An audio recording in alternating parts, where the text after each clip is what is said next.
Hi, my name is Dr. Parshati Patel. I'm an astrophysicist. How do solar systems form? This is one of those questions which, brings these lot of different fields of astronomy together. So let's start from the scratch. Solar systems are bound to a star. So we will go back to how stars form. That will lead us to how these solar systems actually form. So the stars are formed from what we call these places as stellar nurseries. So these are these regions in the sky, clouds of dust and gas, basically hydrogen and helium, and a mix of a lot of these other small elements.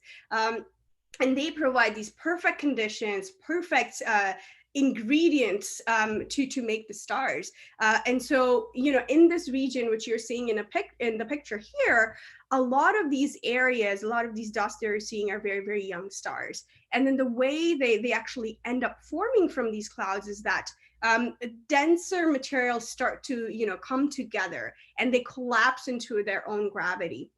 And that collapse is basically all of these material rushing to the center to form this protostar, as we call it, to start with.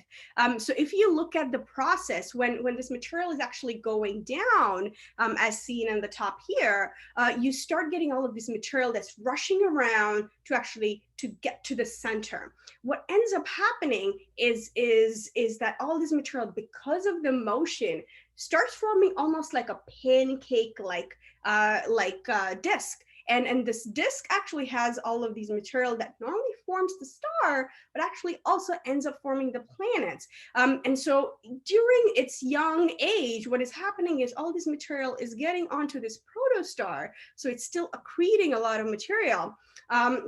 And as it gets bigger and bigger, the energy that's inside this protostar starts to ignite the hydrogen, which means this is when we call a star is born.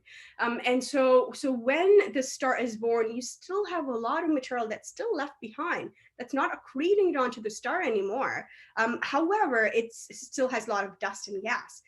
What at that point starts happening is that all of this material moving around the star is, hitting each other. So you can imagine two dust particles colliding, sticking together, and then it becoming a little bit bigger dust particle. And you keep going and you start getting boulders by basically, colliding, running into each other.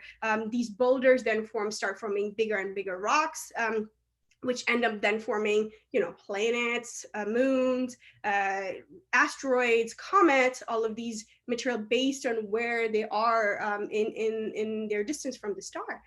And so what we end up getting over time, most of the gas dissipates. And so you end up with these rocky material that ends up being planets, moons, and then the leftover material like asteroids. You have small meteoroids, which are just smaller rocks that are flowing through the solar system, and then comets. So this entire process, at least in our history of our own solar system, has taken about 4.5 billion years. So it's a not very short process. However, each of these steps basically help informing these planets in our own solar system.